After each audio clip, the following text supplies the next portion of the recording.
Hey guys, welcome to my channel. I hope you're all doing very well. So I just watched Free Guy. Let's talk about it.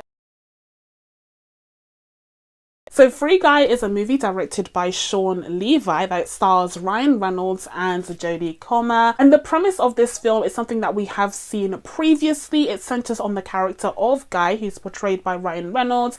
And he is this non-playable character in a video game, except he doesn't realize it. He's just living his best life, listening and singing to Mariah Carey. And he has this best friend called Buddy, and he just goes to work every day, expecting to get bombarded with terrorists and all kinds of criminals and forced to kind of drop on the floor whilst they try to steal money from the bank that he works at. To him, all of these heinous events are just part of his everyday routine, but he doesn't realize that he's actually in a video game. And so this film kind of follows him on his journey, discovering that he's in a video game, having him question his very existence and the role that he has had to play in this video game as a non-playable character. And yes, chaos ensues and we get some really fun and interesting moments throughout the film that I think very much surpass my expectations going in, because overall I had such a fun time with this one. I really did. It just felt like it had this infectious energy about it. It really was unexpected, because going into the film, having seen the trailers, I thought it'd be a fun time. I thought it'd be pretty okay. Ryan Reynolds is a charismatic lead, but I didn't feel like it would kind of rock my world in any way, especially because, like I said, we've seen this premise before in The Truman Show, in the Lego movie even, and they were done very well there. So I figured, whilst it's interesting to kind of tackle it from a video game angle, it's not going to be something revolutionary. But honestly, I would say that this film takes advantage of the video game medium that it explores very well. So I'm going to be delving into my thoughts on the movie as a whole, but before we get into all of that, as per usual, if you haven't already,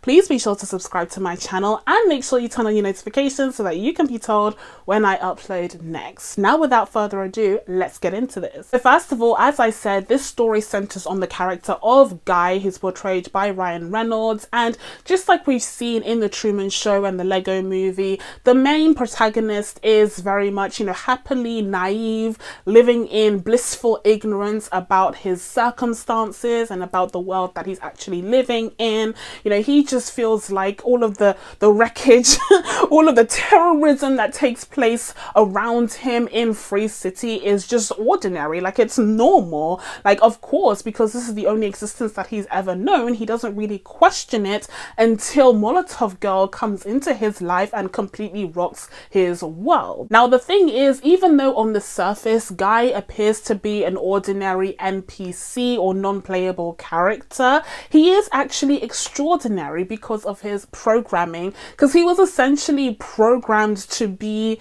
a virtual version of Millie, who is the character that Jodie Comer portrays in the real world. Millie is this talented programmer who works with keys, and they originally had produced this kind of indie game that ended up being sold off to the owner of this main game of Free City, who's portrayed by Taika Waititi. But instead of honoring that deal, Antoine stripped the game for parts and used that coding in Free City. And so Millie's big mission throughout this movie is to pursue this lawsuit and get evidence for it, showing that the coding that she and Keys developed is being used in this major game, and without her getting any credit for it and therefore any of the royalties. And honestly, I feel like this is a very clever and interesting premise. First of all, because Guy is an NPC, so it's coming at it from a very different perspective. In the case of The Truman Show and even the Lego movie, the protagonists in those films,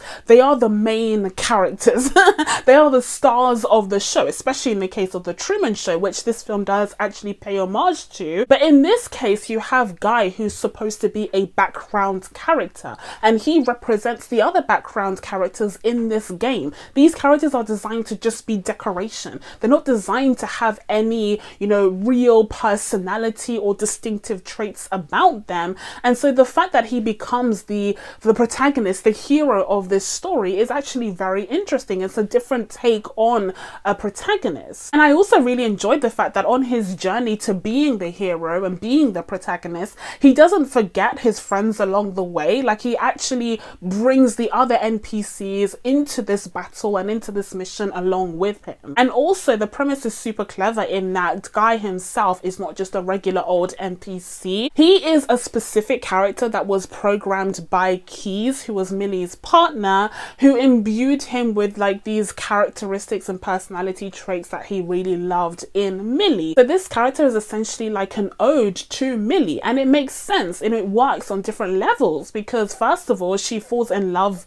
with this virtual video game character, and like normally you'd be like, that's crazy, but it makes sense because he's literally programmed to be this kind of virtual version of her, with like the characteristics that Keys loves about her being programmed into him. So it makes sense that they have so much in common and that they would bond over their love of bubblegum ice cream. It also works on the front of showing how this technology that Millie and Keys developed was so advanced and is being used so poorly, like truly just wasted, because they were able to create an AI as an almost sentient being within this game who was able to develop, who was able to learn and grow almost like people do. And that very much taps into the idea of these NPC characters being thrown around as just decoration for the backdrop of this game, when in reality some of them may even be becoming like sentient beings. And you know, what does that say morally about how they're being treated on a daily basis with all of these crimes with all of these acts of terrors going on around them? And another underlying message that runs throughout this film is, I guess, one of protecting your IP, protecting your intellectual property, because as I said, Millie is pursuing a lawsuit against Antoine for stealing her intellectual property, using it in his game and not giving her any credit and therefore any of the royalties from the money, the millions upon millions that he is likely making from this incredibly popular game. And again, I feel like this is yet another way that this film distinguishes itself from the other films that have delved into this kind of premise. Because it's taking a look at a video game specifically, it delves into issues surrounding the video game industry, the gaming industry as a whole. And I think that's really interesting. The fact that you have the exploration of, you know, crunch times as well, when video game programmers and developers have to like rush to work so hard just mere days before a game launch. And you see it in the launch of the sequel to Free City, which is like Free City 2, that Antoine is planning on releasing within a few days when this film is set. And a bunch of the programmers are just disgruntled. A bunch of the programmers are just like, we're tired, like let's just do whatever he says. Okay, we're gonna get fired anyway, let's just do it. And on top of that, you know, Antoine's making these empty promises about what will be featured in the sequel game, and that's very much reflected in real life as well, when people have certain expectations for a game launch that aren't met. So I feel like there is some clever commentary about the gaming industry that's very specific to gaming and therefore sets it apart from films like The Truman Show, which focused instead on a TV series. And speaking of Jodie Comer, listen, I'm a big fan of Jodie Comer. I'm a big fan, please. I did my reviews of Killing Eve season 3, I think it was the previous season last year. So if you watched my reviews of that series, you already know how we in this household feel about Jodie Comer.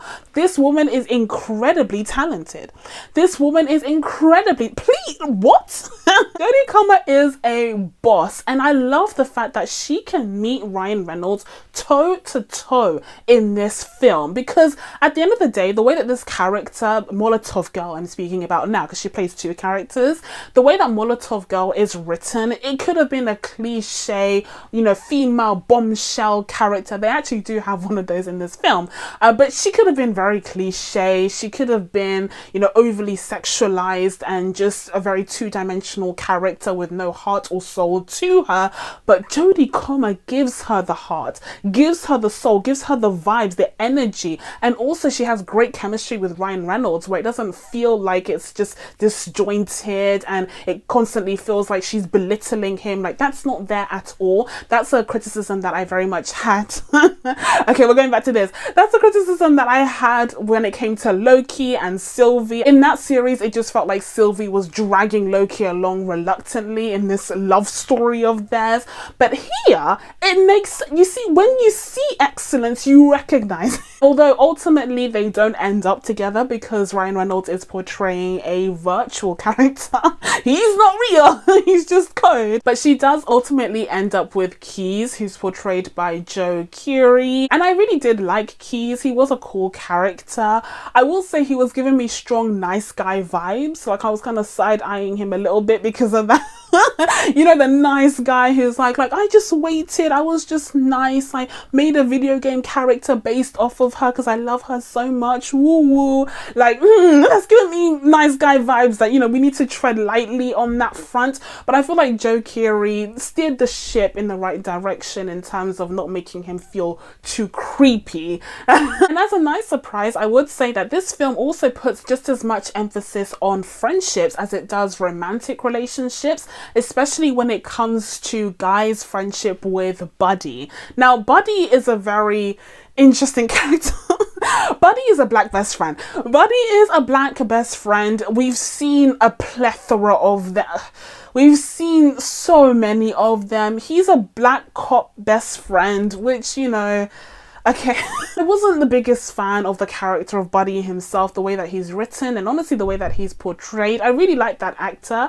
I believe he's the actor from Get Out, so I think he's great. I just feel like the way that this character is written, he's a little bit dumbed down, and it's by the nature of the story as well, because he doesn't realize that he's in a video game, but he's like very dumbed down. And just going into some of the other members of the cast, we also have this crazy but very much welcomed appearance by Channing Tatum in this film. Listen, Channing Tatum is kind of excellent in this film. Like, it's crazy, it's weird, it's wacky, but I kind of loved it. Like, it was the edge that I needed. And then you also get like this incredible cameo. You also get this incredible cameo. If you don't want to be spoiled, I mean, this has been a spoiler review, but this is like an extra spoily part, so if you didn't care up until now, that's fine, but just for this moment, be warned, this is an extra spoiler.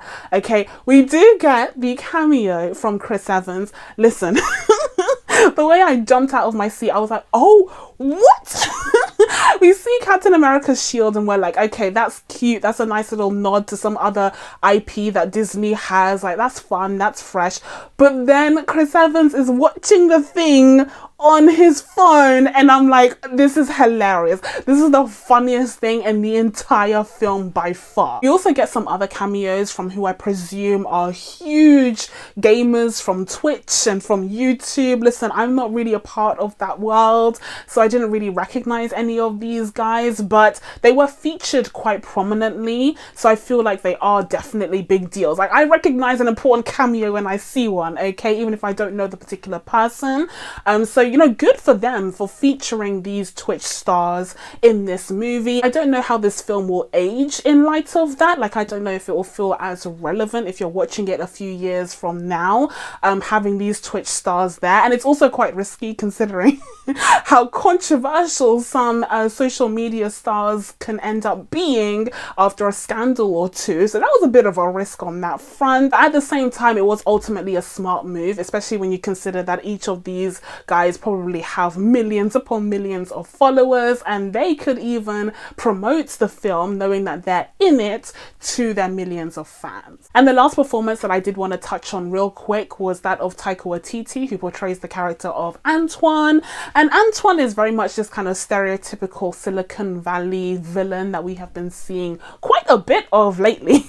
And I wouldn't say that Taika is doing anything particularly revolutionary with his performance here. He's weird, weird, but he's weird because he's supposed to be. I wouldn't say that he's hilarious. This isn't his funniest performance, but I would say he does the job in terms of being a menacing bad guy, a stereotypical Silicon Valley CEO, and he does the job in terms of propelling the story forward and acting as a great motivator for these characters to get from point A to point B. And even though we can pretty much guess how this story is going to end, it is all about the journey at the end of the day, and I would say that this film definitely took us on an enjoyable, exciting, and sometimes surprising ride.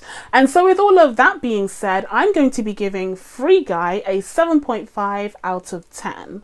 So that's it from me. Now that I told you guys my thoughts on Free Guy, it's time for you guys to let me know what you thought of this film down in the comments below. Please be sure to subscribe to catch new videos coming up. Thank you guys so much for watching.